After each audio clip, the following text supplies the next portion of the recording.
susunod naman na katanungan na ating sasagutin ay ang katanungan mula sa isang dalaga. Panoorin po natin siya.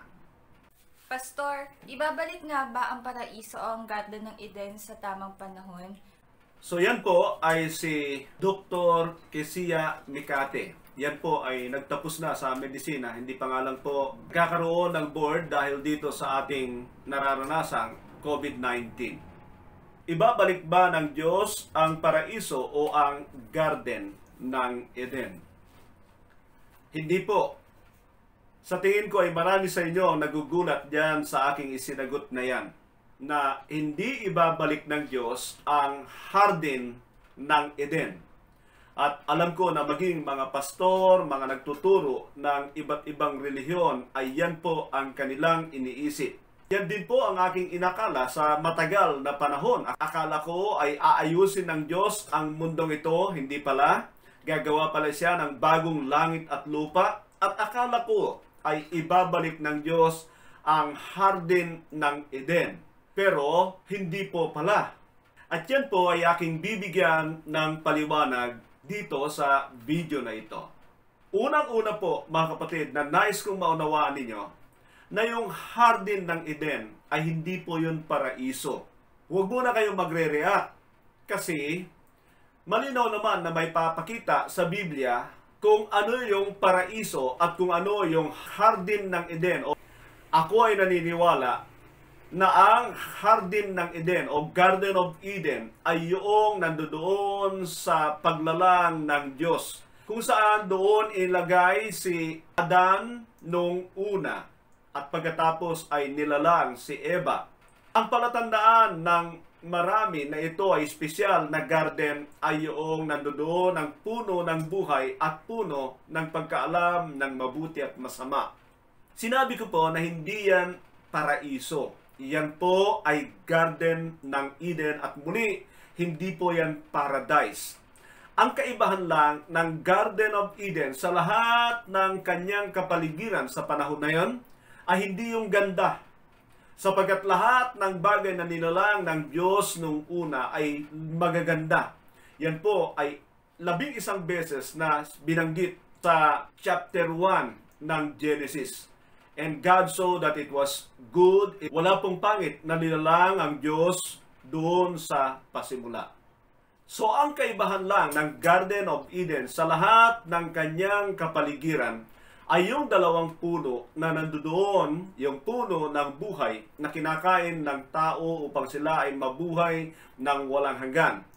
At ang pangalawa na puno na nandoon ay yung puno ng pagkaalam ng mabuti at masama na siya namang ipinagbawal ng Diyos na huwag kainin ng tao. So yun lamang po ang kaibahan yan, pero hindi po yan paraiso. Nasaan ang paraiso? Ang paraiso po ay nandoon sa 2 Korinto 12, talatang 1 hanggang 4. Basahin ko po sa inyo. Ito pong aking babasahin sa inyo ay pangitain po ni Apostol Pablo. Bagamat hindi niya tinutukoy na siya ito, ay ako'y naniniwala na siya mismo ang pinakitaan ng Diyos nito. Ganito po ang sabi niya. I must go on boasting, although there is nothing to be gained. I will also go on visions and revelations from the Lord. I know a man in Christ who 14 years ago was caught up in the third heaven. Third heaven, tandaan po ninyo yung salitang yan. Whether it was in the body or out of the body, I do not know. God knows. And I know that this man, whether in the body or apart from the body, I do not know. But God knows, was caught up to paradise. He heard inexpressible things that man is not permitted to tell. Now, tingnan po ninyo. Sa kanyang pangitain daw ay dinala siya sa 2 langit. Ito po yung tahanan ng Diyos. At doon ay ipinarinig sa kanya, hindi po ipinakita sa kanya. Ipinarinig sa kanya ang mga nangyayari doon at sinabi niya na ito ay hindi maipaliwanag. So ayokong bigyan ng paliwanag dahil sabi niya, hindi nga niya maipaliwanag. Pero ang isang punto na nais ko ipakita sa inyo rito, na yung third heaven, sabi niya sa verse 4, was caught up to paradise. So yung pong paraiso, hindi po yung nandun sa Eden, sa Garden ng Eden. Ang paraiso po ay yung nasa langit, sa third heaven. Yun po yung tahanan ng Diyos.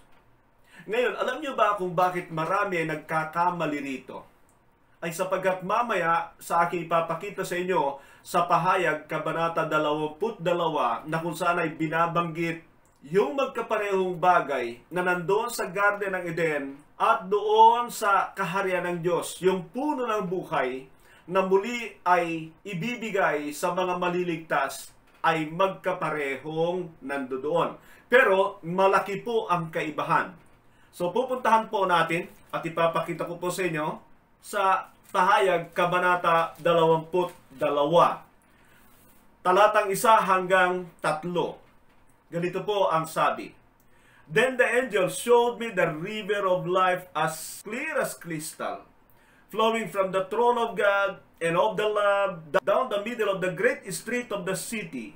On each side of the river stood the tree of life, bearing 12 crops of fruit, yielding its fruit every month, and the leaves of the tree are for the healing of the nations. No longer will there be any curse. The throne of God and of the Lamb will be in the city, and His servants will serve Him. So ipapaliwanag ko po sa inyo ito.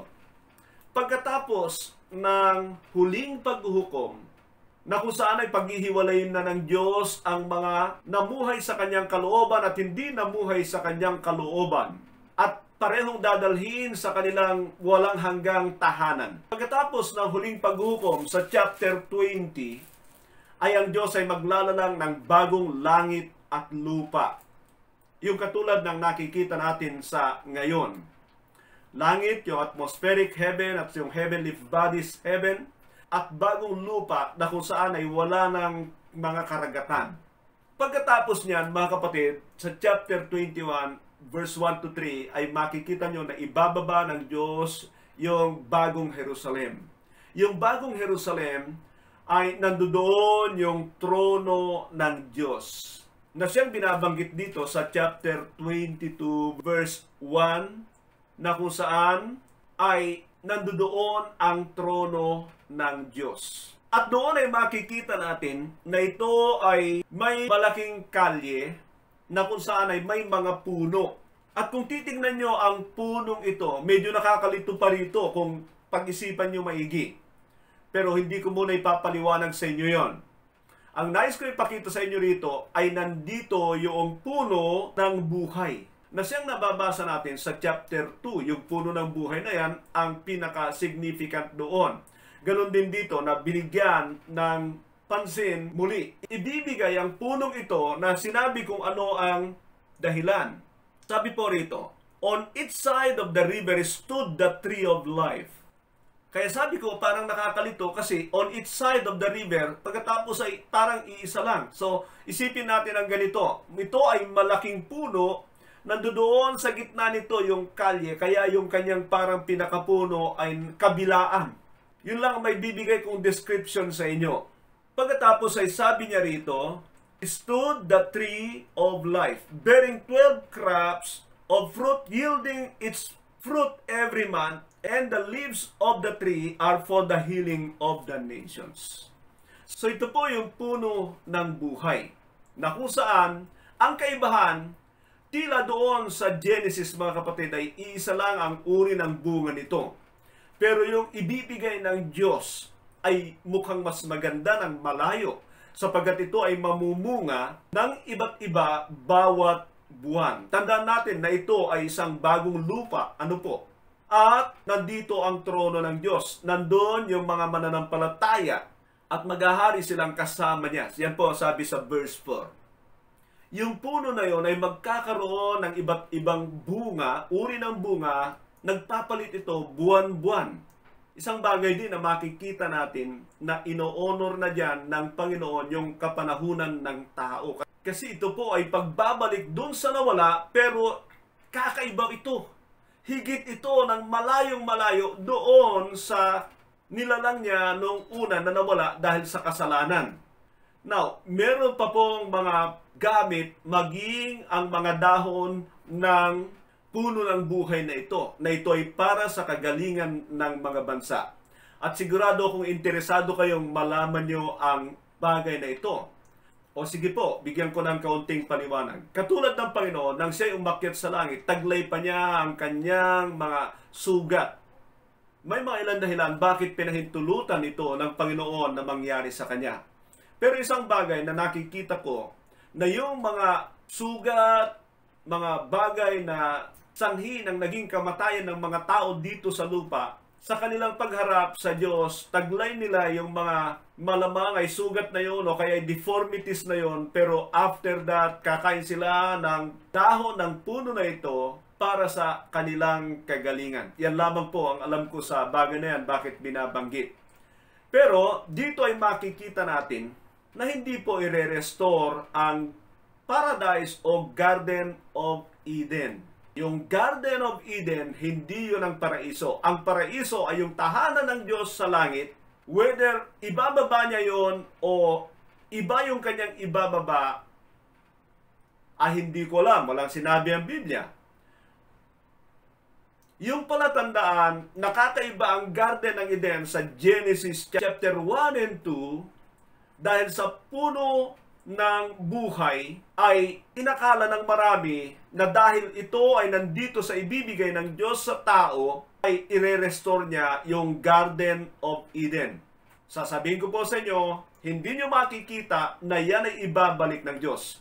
Pangalawa, wala na po yung puno ng pagkaalam ng mabuti at masama rito sapagkat lahat ng mga makakarating sa kaharian ng Diyos na ito ay yun pong magtatagumpay sa kasalanan. Hindi na nila nanaisin ang magkakasala pa sapagkat alam nila, naranasan nila ang bunga ng pagkakasala sa mundong ito. So para po sa katanungan ni Dr. Kesia Mikate na kung ibabalik nga ba ang paraiso o Garden ng Eden, naway naunawaan mo na ang Garden ng Eden ay hindi paraiso, ang paraiso ay yung tahanan ng Diyos, at kaya lamang na pagkakamalan ng marami na ibabalik ang Garden ng Eden ay dahil sa punong ito, pero iba po ito.